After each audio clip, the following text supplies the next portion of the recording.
Welcome back student, this is B Hamid Khan and you're watching my channel Hamid Biologist। आज की इस video tutorial में हम acid base imbalances को discuss करेंगे, जिसमें हम एसिड और बेस की इम्बैलेंसेस की वजह से जो मुख्तलिफ डिसऑर्डर बनते हैं बॉडी के अंदर उसको डिटेल से पढ़ेंगे। तो सबसे पहले हम अपने कोर्स आउटलाइन को आपके साथ शेयर करेंगे, जिसमें एसिडोसिस और एल्कलोसिस को हम डिस्कस करेंगे और इसके अलावा एसिड बेस इम्बैलेंस को डिस्कस करेंगे, उसके कॉसेस, क्लिनिकल मैनिफेस्टेशन और pathophysiology of respiratory acidosis and alkalosis, metabolic acidosis and alkalosis की पैथोफिजियोलॉजी को हम डिस्कस करेंगे। तो सबसे पहले हम एसिड को पढ़ेंगे कि बेसिकली एसिड क्या होते हैं। एसिड कोई भी आयोनिक या मॉलिक्यूलर सब्सटेंस जो कि प्रोटॉन डोनर के तौर पे काम करता है, यानी कि जो प्रोटॉन डोनेट करे और सोर टेस्ट होता है और एक सब्सटेंस होता है, इसे हम एसिड कहते हैं। बेसिकली एसिड हम प्रोटॉन की कंसंट्रेशन भी कहते हैं या पॉजिटिव हाइड्रोजन भी इसे हम कहते हैं। और एसिड एक आयोनिक होता है, एक मॉलिक्यूलर सब्सटेंस होता है जो कि प्रोटॉन डोनर के तौर पे काम करता है, इसे हम एसिड कहते हैं। बेस की बात करें तो बेस आयोनिक या मॉलिक्यूलर सब्सटेंस होता है जो कि प्रोटॉन एक्सेप्टर के तौर पे काम करता है। बाइटर टेस्ट होता है इसका और इसके अलावा सोपी फील होता है, यानी कि टच करने में स्लिपरी फीलिंग महसूस होता है। बेस की बात करें तो बेस को हम अल्कली भी कहते हैं, जैसे कि OH नेगेटिव आयन। इस तरह हम इलेक्ट्रोलाइट्स को डिस्कस करेंगे। Electrolytes in body fluids are active chemicals. Electrolytes जो होते हैं बॉडी फ्लूइड के अंदर वो एक्टिव केमिकल्स होते हैं। उसमें सबसे पहले केटाइंस आता है। केटाइंस के अंदर वो आयंस होते हैं जिस पे पॉजिटिव चार्ज होता है और एनाइंस वो आयंस होते हैं जिस पे नेगेटिव चार्ज होता है। Major cations in body fluids are sodium, potassium, calcium, magnesium और हाइड्रोजन आयंस। ये सारे केटाइन हैं, यानी कि इनके ऊपर पॉजिटिव आयन होता है। मेजर आयंस जो बॉडी के अंदर पाए जाते हैं उसमें क्लोराइड है, बाइकार्बोनेट, फॉस्फेट, सल्फेट और इसके अलावा प्रोटीनेट आयंस, ये मेजर एनाइन से बॉडी के अंदर पाए जाते हैं। इसके अलावा एल्कलोसिस को हम डिस्कस करेंगे। अल्कलोसिस एक प्रोसेस होता है जिसकी वजह से अल्कलीमिया प्रोड्यूस होता है। अल्कलीमिया क्या होता है? जब पीएच का लेवल इंक्रीज हो जाता है, नॉर्मल रेंज से इंक्रीज हो जाता है, 7.3 से लेकर 7.45 ये पीएच का नॉर्मल रेंज है, इसे हम न्यूट्रल रेंज भी कहते हैं। लेकिन अगर इससे इंक्रीज होगा पीएच ग्रेटर देन 7.45 तो इसके नतीजे में अल्कलोसिस होगी। अल्कलीमिया जिसे हम कहते हैं, यानी कि अल्कलाइन सब्सटेंसेस की ब्लड के अंदर उसकी मिकदार बढ़ जाएगी। टू मेनी अल्कलाइन सब्सटेंसेस और नॉट इनफ एसिड सब्सटेंसेस। जब एसिड सब्सटेंसेस ख़त्म हो जाती है और पीएच की तादाद बढ़ जाती है तो इट्स मीन के बॉडी के अंदर एसिडिक एनवायरनमेंट ख़त्म हो गया है और अल्कलाइन एनवायरनमेंट बन चुका है। तो अल्कलोसिस की वजह से नर्वसनेस, मसल स्पेज़म, टेटनी और इसके अलावा कन्वल्जन्स, लॉस ऑफ कॉन्शियस और इसके अलावा डेथ भी हो सकती है due to alkalosis. Acidosis. Acidosis एक प्रोसेस होता है जिसकी वजह से एसिडीमिया आता है। एसिडीमिया, एसिड और ईमिया। एसिडीमिया का मतलब एसिड का मिकदार ब्लड के अंदर बढ़ जाता है। So normal range of pH is 7.3 to 7.4 normal range है। अगर 7.3 से पीएच ड्रॉप होगी, डिक्रीज होगी, 7.1 इस तरह 6, 5, 4, 3, तो इस कंडीशन को हम एसिडोसिस कहते हैं। एसिडोसिस की वजह से बॉडी के अंदर एक कंडीशन पैदा होता है, इसे हम एसिडीमिया कहते हैं। Acidemia excessive amount of acid accumulation in blood के अंदर एसिडिक इन्वायरमेंट का बढ़ जाना या अल्कलाइन सब्सटेंसेस का कम हो जाना, इस कंडीशन को हम एसिडोसिस कहते हैं। सेवियर एसिडोसिस कॉसेस, शदीद किस्म का एसिडोसिस की वजह से डिसओरिएंटेशन, कोमा और डेथ भी हो सकती है। अभी आर्टेरियल ब्लड की बात करें तो आर्टेरियल ब्लड में पीएच की नॉर्मल मिकदार को हम डिस्कस करेंगे। 7.3 टू 7.45 ये सर्वाइवल रेंज है, ये न्यूट्रल रेंज है, इसके ऊपर एसिडिक और बेसिक लेवल न्यूट्रल रहता है। लेकिन 7.3 से अगर हम डिक्रीज जाए यानी कि नीचे की तरफ जाए 7, 6, 5, 4 तो इसके नतीजे में बॉडी के अंदर प्रोटॉन H+ यानी कि हाइड्रोजन कंसंट्रेशन की तादाद बढ़ेगी और इस कंडीशन को हम एसिडोसिस कहते हैं। और अगर 7.8 यानी कि 7.45 से तादाद बढ़ेगी 7.8, 8.0, 9.0 तो उसकी वजह से बेस पैदा होगा यानी कि एल्कलोसिस पैदा होगा, OH नेगेटिव आयंस की कंसंट्रेशन बढ़ेगी। सो सर्वाइवल रेंज है 7.3 टू 7.45। 7.3 से कम ही की तरफ जाओगे, नीचे जाओगे तो एसिडोसिस होगा, ऊपर जाओगे तो एल्कलोसिस होगा और दोनों ही बॉडी के लिए खतरनाक है। सर्वाइवल रेंज 7.3 से 7.5 तक है। ओके, एसिड बेस इम्बैलेंसिस में पीएच की क्या इफ़ेक्ट पड़ता है? मुख्तलिफ टाइप्स होते हैं एसिडोसिस की और एल्कलोसिस की, उसमें पीएच और कार्बन डाइऑक्साइड की तादाद क्या होती है ये सीखेंगे।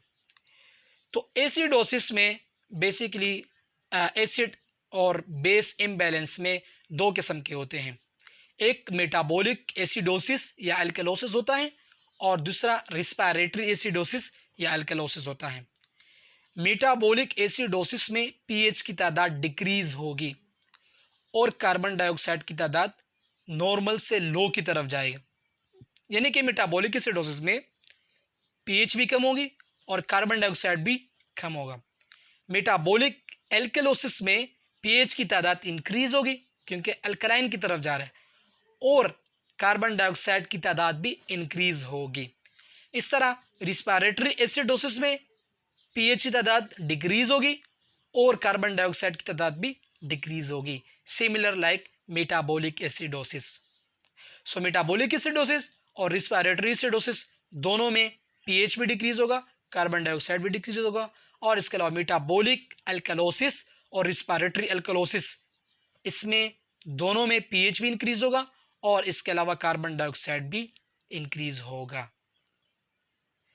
Component of the arterial blood gas, ABGs जिसे हम आर्टेरियल ब्लड गैसेस कहते हैं, उसके कंपोनेंट की बात करें तो उसमें पीएच आता है, पार्शियल प्रेशर ऑफ ऑक्सीजन आता है, पीएच मेजरमेंट ऑफ एसिडिटी और alkalinity based on the hydrogen ions present. PH एक स्केल होता है जिसमें हम एसिड और बेस लेवल की मेजरमेंट देखते हैं। नॉर्मल रेंज इसकी 7.3 टू 7.4 है। PaO2 partial pressure of oxygen, the partial pressure of oxygen that is dissolved in the arterial blood, ये एक गैस होता है जो आर्टेरियल ब्लड के अंदर डिजोल्व होता है और टिश्यू और सेल की तरफ जाता है। The normal range is 80 to 100 mmHg millimeter against the mercury. Normal range is 80 to 100 mmHg। इसके अलावा ऑक्सीजन की अमाउंट देखें तो इसे हम आर्टेरियल ऑक्सीजन सेचुरेशन कहते हैं, SaO2, arterial oxygen saturation. Oxygen saturation 93 से 98% नॉर्मल रेंज है। PaCO2 की बात करें तो ये partial pressure of carbon dioxide है, amount of carbon dioxide dissolve in the arterial blood gas. Normal range is 35 to 45 millimetre against the mercury.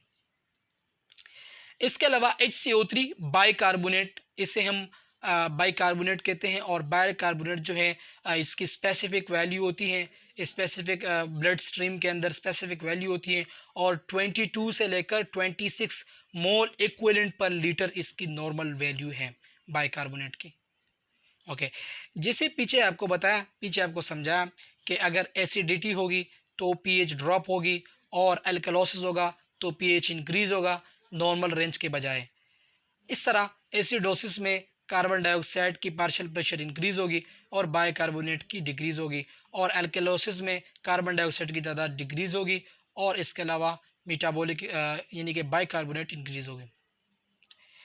इस तरह बाइकार्बोनेट और बॉडी के अंदर होम्योस्टेसिस के मैकेनिज्म की वजह से बाइकार्बोनेट और इसके अलावा एसिडिक मीडियम यूरिन की शक्ल में किडनी से भी एक्सक्रीट किया जाता है और इसके साथ साथ कार्बन डाइऑक्साइड एक्सेस अमाउंट में बनता है, मसल्स के अंदर ब्रेकडाउन होती हैं, तो लंग्स के ज़रिए उसको गैसेस एक्सचेंज के ज़रिए रिमूव किया जाता है और बॉडी होम्योस्टैटिकली इक्वल रहती है, होम्योस्टैटिकली नॉर्मल रहती हैं। अगर किडनी के ज़रिए बाइकार्बोनेट और हाइड्रोजन आयन की एक्सक्रीशन नहीं होगी तो इसकी वजह से भी बॉडी के अंदर एक अनस्टेबल कंडीशन, रिस्पायरेटरी या मेटाबॉलिक एसिडोसिस बनेगा। कार्बन डाइऑक्साइड की अमाउंट लंग्स के अंदर ज़्यादा होगी, ब्लड के अंदर ज़्यादा होगी, तो उसके नतीजे में रिस्पायरेटरी एसिडोसिस होगा। तो इस तरह हमारी किडनी और लंग्स इसमें बहुत ज़्यादा कंट्रीब्यूशन कर रही है एसिड बेसिस इम्बैलेंसेस से कंपनसेशन के लिए, एसिड बेस इम्बैलेंसेस को रोकने के लिए लंग्स और यूरिनरी सिस्टम का अहम रोल होता है। एसिडोसिस की बात करें तो एसिडोसिस में कार्बन डाइऑक्साइड की तादाद इंक्रीज होगी रिस्पायरेटरी एसिडोसिस में, और मेटाबॉलिक एसिडोसिस में बाइकार्बोनेट की तादाद डिक्रीज होगी, बाकी कार्बन डाइऑक्साइड की तादाद भी इंक्रीज होगी। अल्कलोसिस में रिस्पायरेटरी अल्कलोसिस आता है, कार्बन डाइऑक्साइड की तादाद डिक्रीज होगी, और मेटाबॉलिक अल्कलोसिस में बाइकार्बोनेट की तादाद इंक्रीज होगी। इस तरह नेक्स्ट हम डिस्कस करेंगे रिस्पायरेटरी एसिडोसिस की कोशिश की। Hypoventilation possibly related to acute pulmonary edema. Respiratory acidosis में हाइपोवेंटिलेशन होगा, सेचुरेशन लेवल ख़राब हो जाएगा, एक्यूट पल्मोनरी एडीमा की वजह से हो सकता है, एस्पायरेशन ऑफ फॉरेन ऑब्जेक्ट की वजह से हो सकता है, और इसके अलावा फिनेमोनोथोरिक्स की वजह से हो सकता है, ओवर डोज ऑफ सीडेटिव की वजह से हो सकता है, sleep apnoea, chest trauma, chronic obstructive pulmonary disease, neuromuscular disease, neuromuscular junction dystrophy, और इसके अलावा ग्रेविस, गैलियन बार सिंड्रोम्स, ये तमाम तर रिस्पायरेटरी एसिडोसिस के कॉजेज़ में शामिल हो सकते हैं।